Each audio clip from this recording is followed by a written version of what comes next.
السلام علیکم defence lovers فروری 2020 میں کالعدم تحریک طالبان پاکستان کی جانب سے اس بات کی تصدیق کی گئی کہ ان کی لیڈرشپ کے 4 سرکردہ رہنماؤں کو افغانستان میں، جبکہ ایک اور خبر کے مطابق BRA کے ریجنل کمانڈر کو ایران میں نامعلوم افراد نے فائرنگ کر کے جہنم واصل کر دیا۔ یہ واقعہ TTP کے سابق ترجمان احسان اللہ احسان کے پاک آرمی کی قید سے پراسرار فرار کے چند دن بعد ہوا۔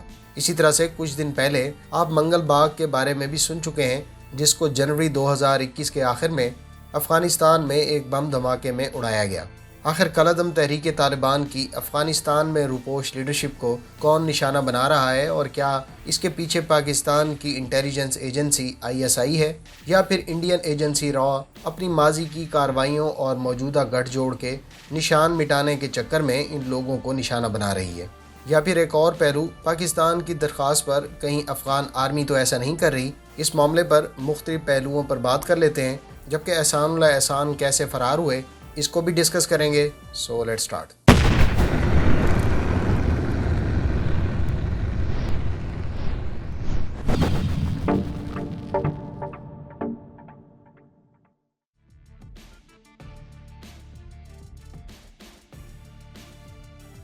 گزشتہ کچھ عرصے میں کالعدم تحریک طالبان پاکستان کی افغانستان میں موجود لیڈرشپ کی کلنگ میں کافی تیزی دیکھنے کو ملی ہے۔ گزشتہ ایک سال کے اندر شیخ خالد حقانی، قاری سیف، شہریار محسود، احسان اللہ عرف خطاب، عزیز اللہ عرف شامزائی اور منگل باغ ان چند افراد میں شامل ہیں جو تحریک طالبان پاکستان کو مختلف سطحوں پر لیڈ کرتے آئے ہیں۔ ان تمام افراد کو گزشتہ ایک سال کے اندر نشانہ بنایا گیا۔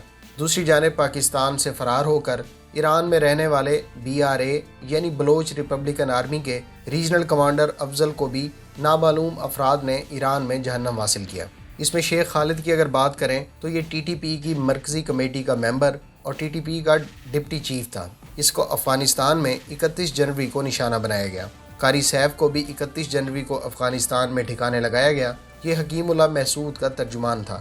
اس کو افغانستان کے صوبے خوست میں گولون کیمپ کے باہر نامعلوم افراد نے نشانہ بنایا۔ 12 فروری سن 2020 کو شہریار محسود کو ریموٹ کنٹرول دھماکے میں شمال مشرقی افغانستان میں نشانہ بنایا گیا۔ یہ TTP کے حکیم اللہ محسود گروپ کا لیڈر تھا۔ اسی طرح سے منگل باغ جو TTP کی لشکر اسلام شاہ کا سربراہ تھا، اس کو 2 ساتھیوں سمیت افغانستان میں ایک بم دھماکے میں جہنم حاصل کیا گیا۔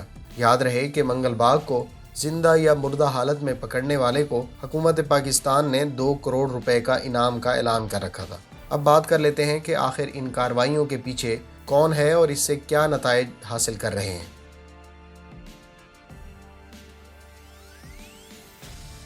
فرینڈز، اگر یہ مفروضہ درست ہے تو پھر یہ پاکستان کی سیکیورٹی اسٹیبلشمنٹ کی جانب سے روایتی طور پر دفاعی حکمت عملی سے جارحانہ حکمت عملی کے انتخاب کی عکاسی کرتی ہے۔ گزشتہ ایک دہائی سے پاکستان کے سیکیورٹی ادارے تحریک طالبان پاکستان یعنی TTP کی افغانستان میں پناہ لینے والی لیڈرشپ اور اہم ارکان کے خلاف کارروائیوں کے لیے امریکہ اور افغان حکومت پر انحصار کرتی آئی ہے۔ تاہم اگر یہ بات درست ہے تو اب پاکستان کی سیکیورٹی اسٹیبلشمنٹ نے جارحانہ حکمت عملی اختیار کرتے ہوئے TTP کی لیڈرشپ کو چن چن کر نشانہ بنانے کا کام شروع کر رکھا ہے۔ یہ تو ہم سب جانتے ہیں کہ TTP پاکستان کے خلاف برسر پیکار سب سے بڑا دہشت گرد گروپ ہے اور یہ پاکستان میں ہزاروں لوگوں کی شہادت کی ذمہ دار ہے۔ گو کہ افغانستان میں جا کر ان کو ٹھکانے لگانے کا کام بہت پہلے ہی شروع کر دینا چاہیے تھا، کیونکہ جہاں ان لوگوں کو چن چن کر نشانہ بنا کر ختم کیے جانے سے TTP کی کمر توڑنے میں مدد ملی ہے، وہاں ان کے افغانستان میں موجود انڈین اور افغان ہینڈلرز اور TTP کی لیڈرشپ کو یہ پیغام بھی دیا جا رہا ہے کہ اگر آپ یہ سمجھ رہے ہیں کہ افغانستان یا کسی بھی دوسرے ملک میں رہ کر آپ آزادانہ کارروائی کرتے رہیں گے اور خود کو محفوظ سمجھ رہے ہیں، تو ایسا نہیں ہے۔ آپ کے ہینڈلرز بھی ہماری نظر میں ہیں اور آپ کی ہر حرکت پر ہماری نظر ہے، اور ہم آپ کو موقع کی مناسبت سے کسی بھی وقت جہنم کی راہ دکھا سکتے ہیں۔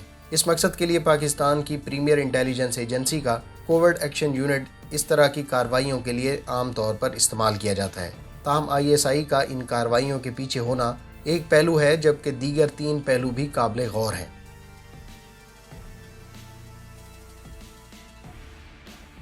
گو کہ اس کے امکان بہت کم ہیں، تاہم ہو سکتا ہے کہ را کو اب ان لوگوں کی ضرورت نہ رہی ہو اور اپنی کمزوریوں کو چھپانے کے لیے ان لوگوں کا خاتمہ کر رہی ہو۔